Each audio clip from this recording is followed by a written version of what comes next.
Dremnia lokti di fadon. Zohun los fin editor. Arik dremniol lokvarek almen print. Het zoon let es epun odos. Zoon gastanal. Halfin adasana ak. Venvun nil akan lana. What? None of you out there speak Thum? Ugh, so uncultured. Anyway, today I thought we'd have a look at what I'm seeing as the best episode to do with dragons, and best Spike episode, which proves to me that the writers are actually starting to care about him again. Yay! But before this, I need the presence of a Dover.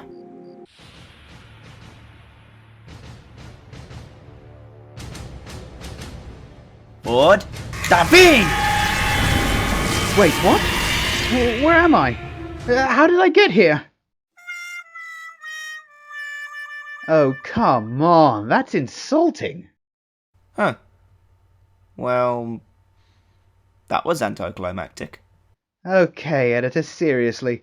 Where do you get the right to just mare nap me for no reason? Okay, first off, it's Dragon Nap. If you're going to make species-related puns, at least use the right context. Secondly, I was just trying to summon a dragon to be around to get in the mood for the new review of Gauntlet of Fire.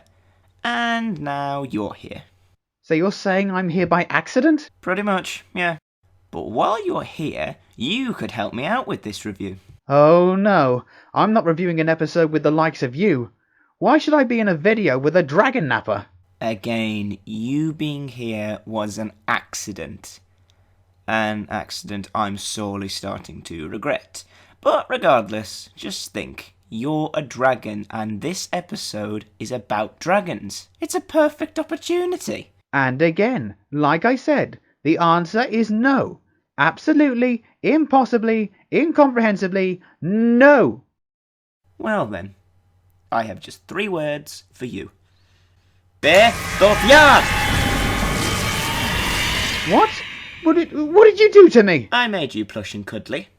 Change me back. Help me with this review, and then I'll put you right.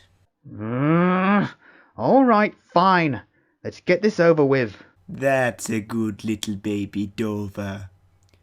So joining me today on this is Peewee Dragon. I'm doing this against my own will. Let's get started on this before the little baby dragon needs to have his nap. Because you are looking a little quanky. Don't patronize me. Dar los gran do yarn.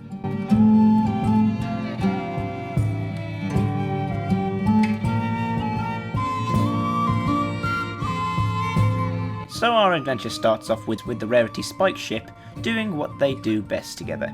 Gathering gems. Gem, gem, gem, gem. Gem, gem, gem, gem. Oh, come on, now I'm hungry. Anyway, out of nowhere, Spike turns into a UV bulb and starts to glow. We meet back at the castle where Twilight, Celestia and Luna are spending time together. But no Cadence? Huh, I guess she needs to take care of baby matters. Besides that thought, I love the interactions between the two princesses. We don't normally see them all enjoying each other's company like this. It's a nice touch. Suddenly the itching scale bag comes in with Rarity, and it's explained by Luna why Spike is like this. It is the call of the Dragon Lord. Dragons glow whenever the Dragon Lord has need of them in the Dragonlands. Sorry, but did I miss out on the part where they actually knew anything about dragons all of a sudden?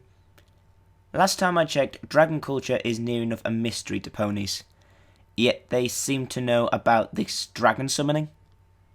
To me, it seems a little far-fetched because if they knew an important fact like this, they should know at least a few basic things as well. It just doesn't make sense to me. Oh, and speaking about not making sense, what is this summoning about anyway? Why don't you let an actual dragon explain this? The Dragon Lord calls for any and all dragons to heed his call for important matters.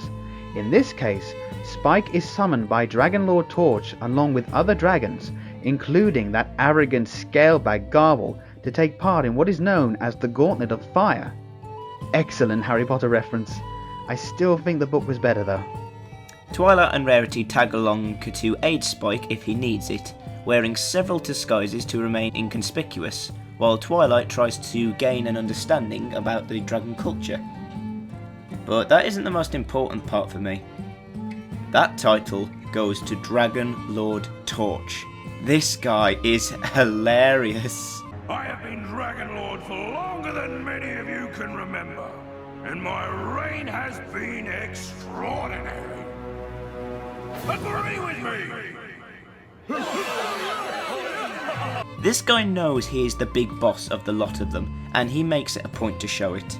Not in an abusing power kind of way, but more towards the traditional respect that all dragons must follow by his rule as Dragon Law.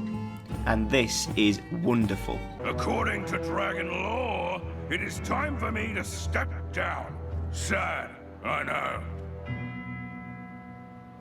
Be sad!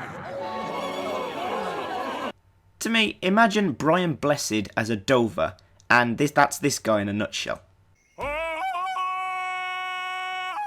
So much so, with his reign now over, a new Dragon Lord needs to be crowned.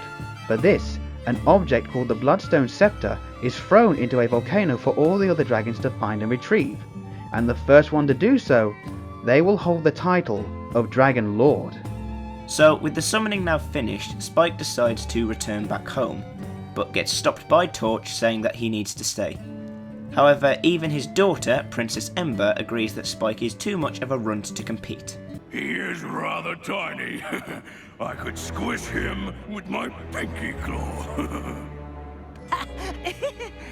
That wasn't a joke, it was a fact. I love this guy. Oh, he's on par with Parthenax and Smaug for best dragon role at this point.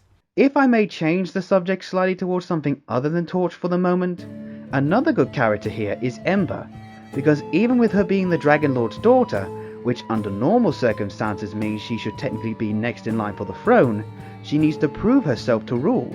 However, her father forbids her to do so, but she goes ahead and disguises herself to take part. This is very good development, because it shows that she is strong-hearted and willing to do what it takes to be taken seriously. Wow, Peewee. Why am I not surprised that you like the princess? No, it's not like that at all. Sure it is. Oh, will you just let me enjoy having a strong female dragon character without the need to ship me? Alright. But I make no promises for the rest of the world. Coming off this subject for the time being, the other dragons discuss their plans for what happens if they win, including Garble, who wants to get his revenge on the rest of the ponies in Equestria by asserting dominance over them. So Spike is forced into taking part now in order for every pony to live in peace, even if that means he has to leave Ponyville and stay in the Dragonlands. Whoa, I'm sorry, but this is the second/third episode where Spike has good character development? Did the writers of Season 6 finally listen to the fans? Whatever they did, I love it! So we get started to start off the Gauntlet as all the dragons are set off for Volcano Island. Spike, not having wings, is forced to swim across as several dragons get shot out of the air from some sea serpents. Which brings up a good question. Peewee, you were summoned to this, weren't you? Yes? How did you do?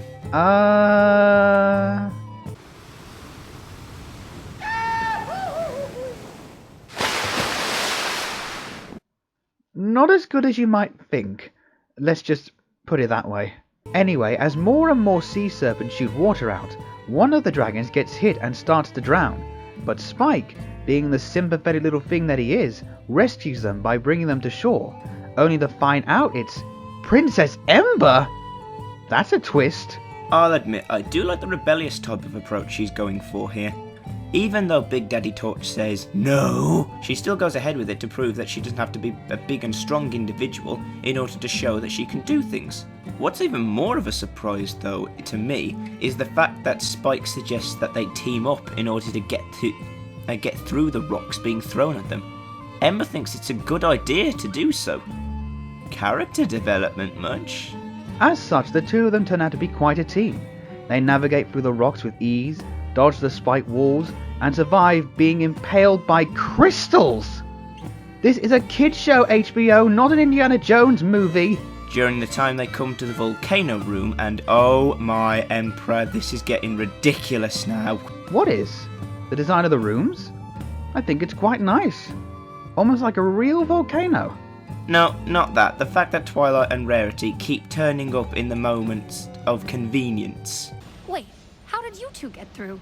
My question exactly, Ember. Because the only times that they turn up, it's so far, is when character development takes place. They're becoming plot fillers. What? How can you say that about Twilight and Rarity? Oh, you want me to spell this out for you, Sunshine? Fine. The first time they appear is when they meet the Dragon Lord and hear about Garble's plan, and then Spike decides to become brave. Then the second time they arrive, Spike saves Ember from drowning. Bravery development. Third time, Ember and Spike decide to help one another. Teamworking development. Now they arrive just as Spike and Ember part ways because Ember is repressing her true emotions. Reconcile development. This is becoming an annoying trope throughout the episode. But it'd be good development for the characters. Would you rather them be bland and just do things with nothing happening between them? I suppose not. You do have a point there. However, there is a difference between development and forced influence. Anyway, moving on from that for the time being, Spike, Rarity and Twilight go together to finish off the quest as they pass through some form of labyrinth.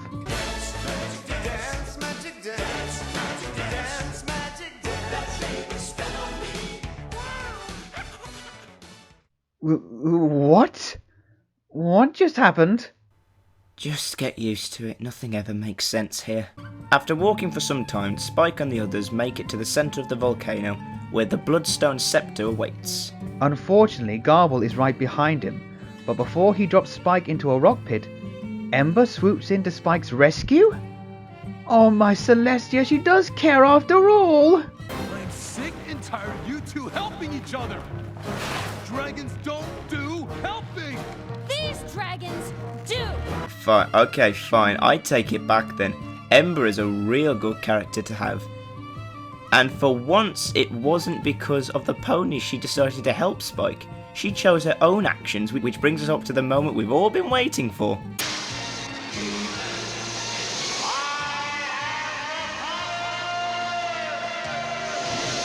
Spike is now Dragon Lord, leader of all the dragons. His will be done! But he decides to give it away anyway. But he gave it to Ember, who Spike is now officially friends with. Knowing that because of their friendship, she could protect the ponies of Equestria just as much as he could have. Now, I know what you might be thinking. Now that Ember has become the Dragon Lord, which her father forbid her to do, is Big Daddy Torch going to impeach the right? I expressly told you not to do it, because you're not... I'm not big and strong. I know. But you know what? I won anyway. So maybe it takes more than just being big and strong to be a good Dragon Lord. Oh no! And after everything she's been through as well! Oh, you'd be surprised, Peewee. I was wrong, Ember. You might not be big, but you are strong and smart. And perhaps that counts for more than I thought. And you will make an excellent leader. I still think Spike would have made a better Dragon Lord. Agree with him! I mean, all hail Dragon Lord Ember! And that was Gauntlet of Fire. Easily the best Spike episode written, and that's saying a lot. So, let's break this down. The story is a simple search and retrieve quest set in a form of a contest. Nothing really special, but what it lacks in originality it makes up in plot and character development. Spike and Ember. My Emperor, it's hard to even get one dragon character written well in this show, but two? That's unheard of. I could say that Torch was another well written character, but as much as I enjoyed him, he hasn't got a lot of screen time. A bit more of it and I might have made a different call on the matter. I'm just glad we finally get another episode centered on dragons. About time! It only took a couple of seasons. This is by far my favourite Spike episode ever. There was plenty of nice character moments and humour to keep me interested, and Spike was in a really good light in this episode, going ahead and doing the right thing, risking his life, and generally just being an incredibly brave and respectable character. The same thing could be said about Princess Ember, the Dragon Lord's daughter, who I found to be very likeable. She had some very nice moments with Spike, and I wouldn't mind seeing her in future episodes. There is one point that I have to bring up though that does spoil the story, however. Just a little bit though. Torch says that Spike is a weak runt, and makes the comment that Ember isn't any different. However, later on Torch lets Spike join anyway, but he never considers Ember taking part.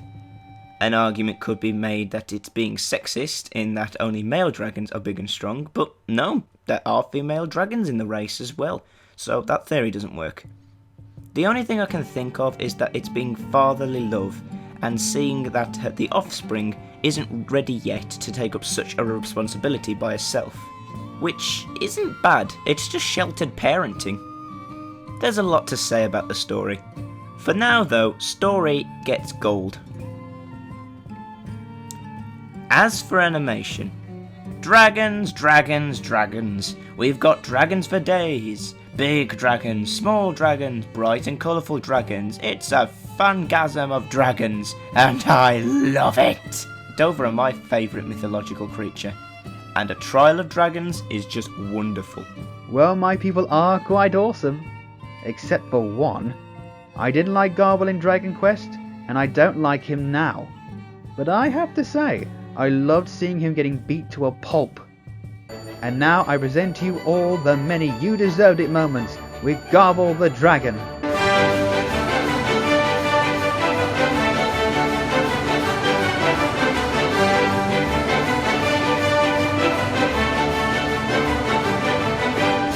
Ah, Karma, you wonderful mistress you. Well, I'm glad she likes you because she hates me. Regardless though, the rest of it is amazingly designed, and the inner workings of a volcano is quite stunning. Also, the jaws of death in the mountain. A little bit too much, don't you think? But I liked it all the same. So animation gets gold. And lastly, we have the moral. Now this is a very interesting moral, because it's being fought to someone who isn't even a main character in this episode in a way. Torch designed the Gauntlet, and he was the Dragon Lord at the time. But he doesn't really get enough screen time like you mentioned before, editor. Regardless though, he learns a very good lesson. It's a message that has been told before, being don't judge a book by its cover, but instead reworded into don't underestimate others' abilities by their appearance alone. They may just surprise you, which Ember does a lot in this episode. She proves to her overlooking father she has what it takes to prove herself worthy of being a great leader. And she proves to Spike, Twilight and Rarity that not all dragons are heartless and selfish. Which we're not. We can be kind, charming and friendly. So therefore, seeing as how there is no more for me to say, moral gets gold. Well, there you go my friends, and thank you Peewee, the adorable dragon, for helping me. Yeah, speaking of which... Change me back! I got a better idea. What? What are you talking about? Ik etai! Wait, what happened? How did I get here? Hello there, Eagle. Editor? How did I... Hello, sweetie. Oh my! Now, Eagle, remember that little bit of a mix-up we had where you sent me those socks on my channel by mistake? Yes? How about this then? You let me keep the socks, and I will give you your little sweet Peewee back. Infant scale. What? I never agreed to this. Hush now, little dragon. The big ponies are talking. And how long does he stay like that for? Until you want me to turn him back. Till then, you can hug him and pet him to your pretty little heart's desire. So, we got ourselves a deal. Deal! Eagle, please. I'm much more cuddly the way I was. Sorry, Speedy. Your mare has spoken. No! Kan trim op!